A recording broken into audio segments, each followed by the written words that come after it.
Welcome din po natin ngayong hapon ng ating po SM4 ng Preset, Ginoong Angel Francis. Kasama na po yung mga MC na narinig po sa harapan. Sila po yung mahala po sa atin hanggang sa tayo po ay makakuha ng ating pumbiyan. Sila po yung mga makikita po natin. Salamat po. Para po magbigay po ng isang magandang balita sa bawat isa sa atin, alam ko po na hinihintay po ng bawat isa. No, tinatawanan ko po para magbigay po ng ating pong makakapagbukas po ng ating mga isip, ano po yung ating sinamahang samahan. No, pakinggan po natin mabuti ng ating po Chairman Bobby Makira.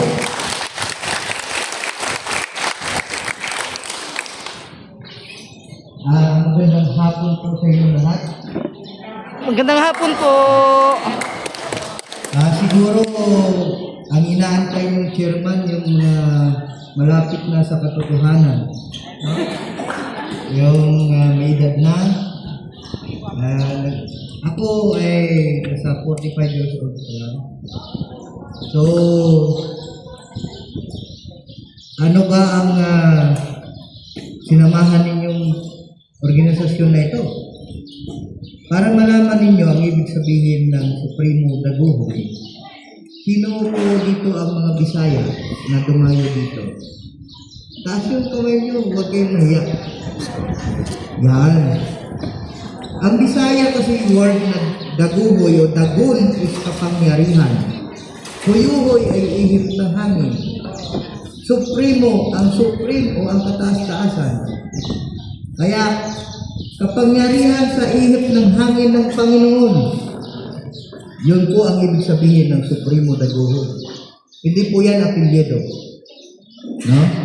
At salamat po dito sa ating state manager at saka sa mga state chief dahil na-organize kayo dito.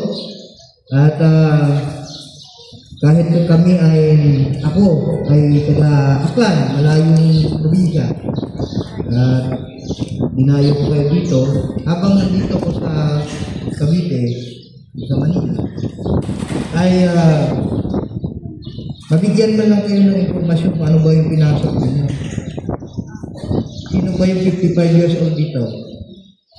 55. Lahat ba mga 60s na? 70s?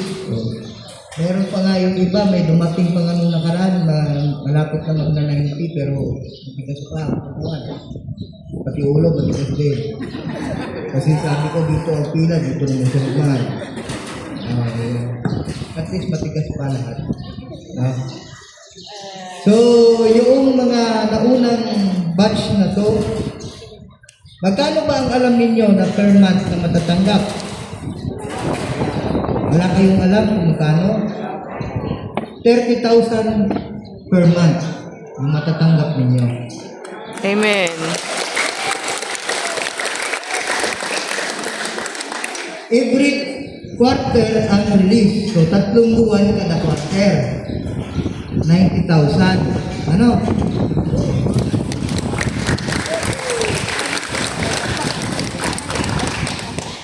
Kaya yung first batch na to, ang ginawa namin dito ay 2 quarter ang laman ng ATM card. Wow. Magkano ba yun? 160? Babawasan ko yung 180,000.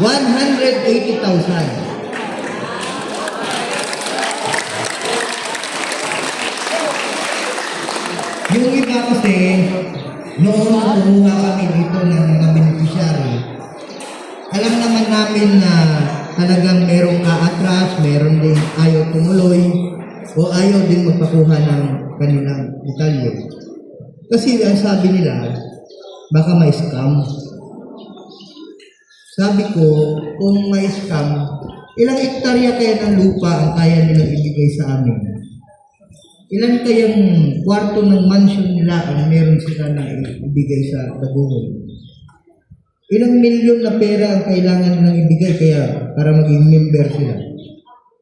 Ano ba yung hiningi sa inyo ng Daguhoy? Valid ID na Xerox copy na maitim ang noo, maitim yung liig, malabo ang mukha, Kasi piso lang ang iyong puhunan. Di ba? Opo. Yung valid ID daw niyan, kasi magagamit yung pangalan ko dyan sa ano na yan eh.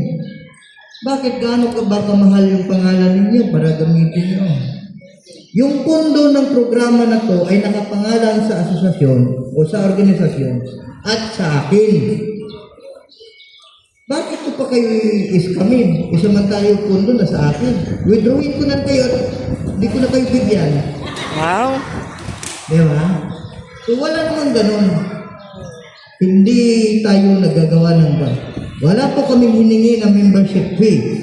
Katulad ng iba-ibang mga grupo na naglipana dito. Hindi po kami humingi ng monthly dues na 300 pesos.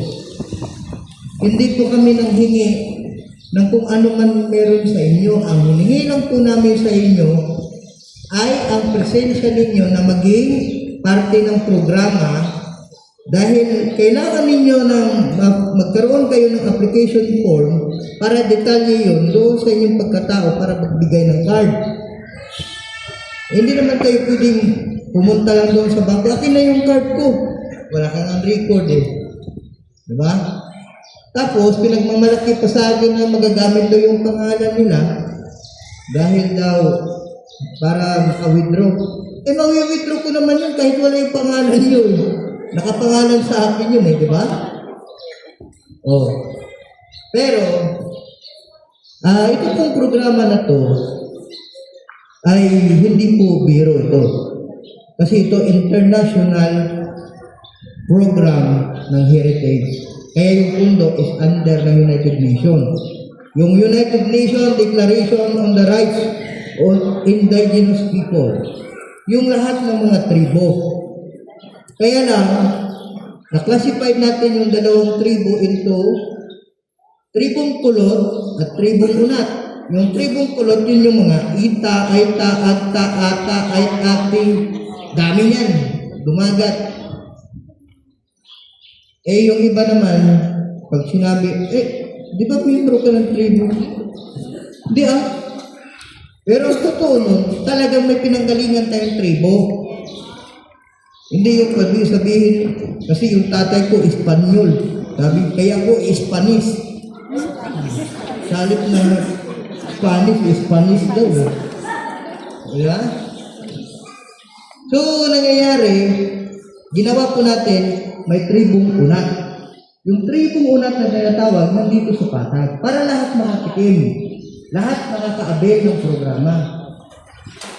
So, yung inuna natin ng programa ay para sa senior citizen, PWD, solo parent. Dahil yung senior, siya ang pundasyon ng lipunan, walang junior pag walang senior. Yes. Diba? At ang mga senior, vulnerable yan sa buhay. Dahil yung mga anak niyan, mga anak ng mga senior, may mga asawa na, may mga apo na sila, nahihiyang humingi ng pera sa mga anak. Yan, tama po. Dahil marami ang mga magulang na mga senior ngayon na dati naman ay hindi nag-iempleyado. Kaya hindi sila pensioner ng SSS. Opo. Diba? Meron lang sila is yung benepisyo galing sa government doon sa, ano ba yun? Yung sa senior citizen, yun lang ang matatanggap. Kaya lang, magkano na ba ngayon ang natatanggap ninyo? 1,000 sa isang buwan. Yung gamot ng senior sa, sa yung maintenance niya, halos 2,000 yan isang buwan. Dahil may iba-ibang klase ng gamot yan. Tapos, lalo kung diabetic pa, marami lalo. Kaya yung mga anak ng mga senior, wala rin halos trabaho o contractual lang. Namumupahan pa ng bahay, tubig, kuryente, binabayaran. Yung 15,000 to 16,000 na sahod, halos kulang pa yun doon sa pamilya niya. Yung mga magulang, kahit may nararamdaman, Hindi na yan sasabihin sa mga anak. Kasi nga, natatakot sila na baka mamaya magalit yung mga anak o di kaya pagsabihan pa tapos mamaya nakakuha din ng yung manugang din na ewan ko kung saan din galing ang lahi. Masama din yung sinasabi sa biyanan. Kaya yung mga matatanda, pag nagkaroon na kasi na nag-edad na kasi ng mga 57 years old ang tao, meron na siya yung parang emotional lagi. Na nararamdaman niya na parang pakiramdam niya, hindi na ako mahal ng mga anak ko. Ganon. So, ang mga matatanda, yung mga senior na pamilya na, halos ayaw na magsalita yan sa mga kanilang pamilya. Kahit may nararamdaman na, maga daw yung paa, kaya daw na maga ang paa naman dahil kumain ng munggo ng Huwebes. Dapat kinakain daw ang munggo ng Biyernes. Tama kayo. Kaya ang paa. Kaya yun ang problema ng mga matatanda. Akala nila, rayuma lang yun at saka yung uric. Hindi nila alam na lumamaga na pala ang puso. No? Hindi makapagpa-check up kasi nga napagtanungan lang yung doktor, magbabayad na siya na 800 pesos. Tatanungin ng doktor, ano ba yung nararamdaman mo? Parang masakit po ang likod ko eh. Sige, umubo ka nga. May ubo ka. So, sisingilin ka ngayon ng 800. Nagtanong ka lang doon. Marami ka naman pagtanungan walang bayad, huwag ka pa nagtanong. Pag tayo mo, may resita na yan, bayaran mo. Bilihin mo yan doon sa Mercury Drug. Laging bukas, 24 oras. Na? Ang problema naman, parang ayaw din pumasok sa Mercury. Dahil yung resita, 7,000, ang dalang pera, 400 lang. Diba? Kahit lagyan pa ng katutak na discount, di pa rin aabot. Kaya yung ginawa po natin, inuna po natin bigyan ng tulong ang senior citizen.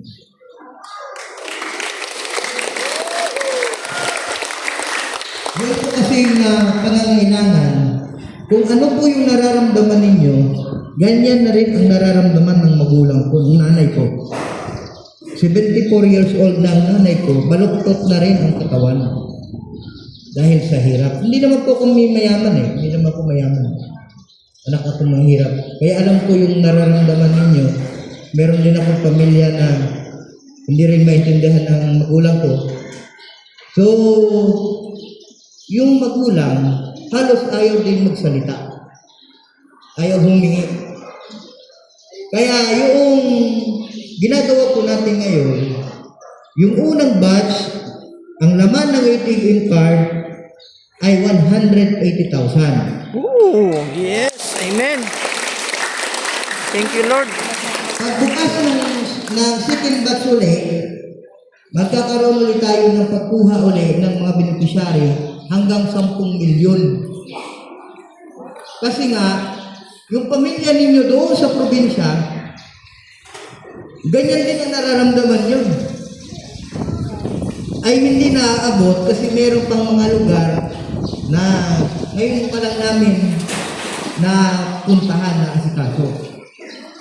Dahil na yung unang batch na to, ilan lang ang probinsya na nagkuha ng beneficiary.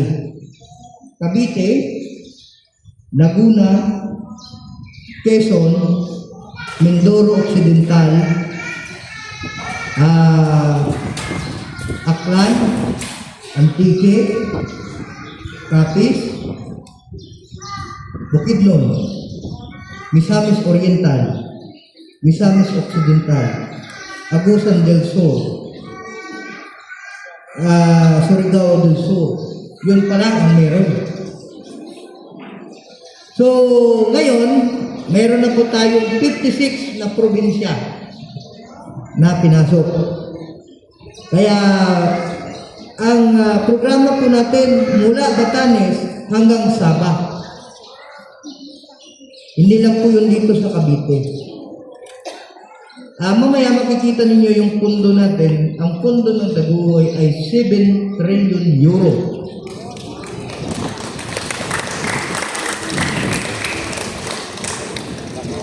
Kaya maraming grupo ang dito na kumukuha ng beneficiary. Pero ang totoo po nun, kaya sila may membership fee kasi wala silang pundo. Naghahanap pa lang sila ng pundo. Si Daguhoy, bago na-registered sa SEC, may pundo na naka-allocate. Pero na-transfer dahil sa formal na documentation from 2024 ng November, na-transfer yung pundo sa regular na banking system ng January 3, 2025. Tagal ng proseso. Hindi po kami nanghingi ng pambayad sa charges noon. Ang tumulong sa akin ng ibang mga bayarin, yung mga kasama ko, at yung aming ginawang paraan ni Vice Chairman, lahat ng paraan ay ginawa na namin. Ang hindi na namin nagawa ay tumambay sa plaza at maghanap ng byuda. Kasi ito po ay malungkot man na katotohanan. Iniatang po sa amin ang programa na to, pero hindi naman po kami mayaman. May bayarin na 2 milyon na higit.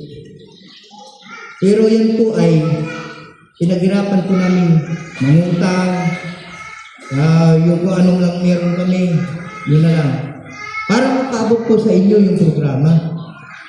Sa awa ng Diyos, ngayon, ay nagsisimula na tayo na inaayos na yung ATM card ninyo dahil ang nag-aasikaso po ay mula sa Bangko Sentral papunta doon sa Servicing Bank. Mamaya ipapakita ko sa inyo yung dokumento. Babalikan natin yung programa. Yung kasabay ng senior citizen, yung mga PWD. Yung mga PWD na inoperahan na hindi magtrabaho, ipinanganak na mayroong diferensya. Kapag ang bata ay kailangan na bautismuhan na siya, meron na siyang baptismal, tutulungan na natin yan. Kung hindi pa naman siya pwedeng mag-thumbprint, ang nanay niya ang mag-obliga sa bata. So, tutulungan din kung halimbawa ang senior sa loob ng bahay ay 5, tapos may 3 solo parent, tapos may 4 na PWD. Lahat po yun makakatanggap. Wala pong sasabihin na isa lang sa isang bahay. Lahat po yun makakatanggap.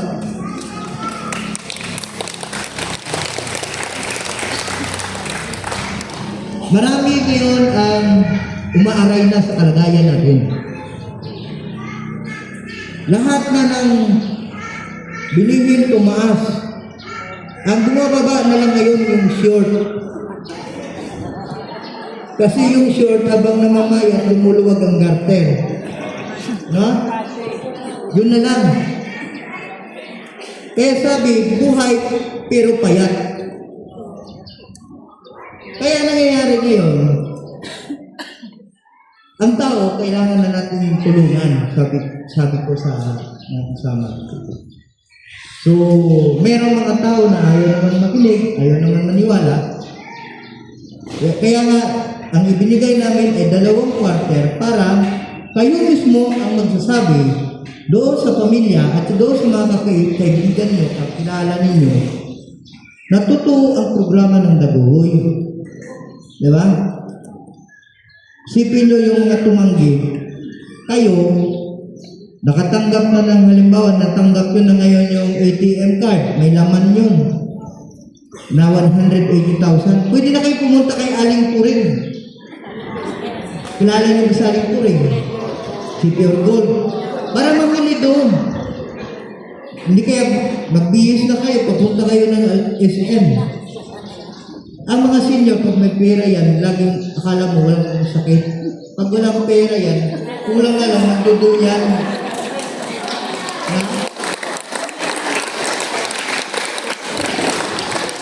Tinatrangkaso yan pag walang pera. Laging, oh ma, ano ba yung naramdaman mo? Sakit dito, dito. Pero pag may pera yan, alas 8 pala ng umaga, nawala na yung sa bahay. Bakit? Pupunta na yan ng SM, aantayin ng alas 10 na pagbukas. Diba? Pupunta ng sinihan. Libre. Alam naman ng mga mall owner na libre ang ibibigay na sine na manood kayo ng sine kasi nga, alam naman nila na matutulog lang kayo sa loob. No? Nakatatlong balik na ngayon yung palabas, ginising na kayo ng guard kasi nga, ang himbing ng tulog nyo kasi malamig. No? Kaya dito sa programa natin, ang hinihigpitan lang natin ngayon ay yung mga solo parent. Kasi baka mamaya, solo sa araw,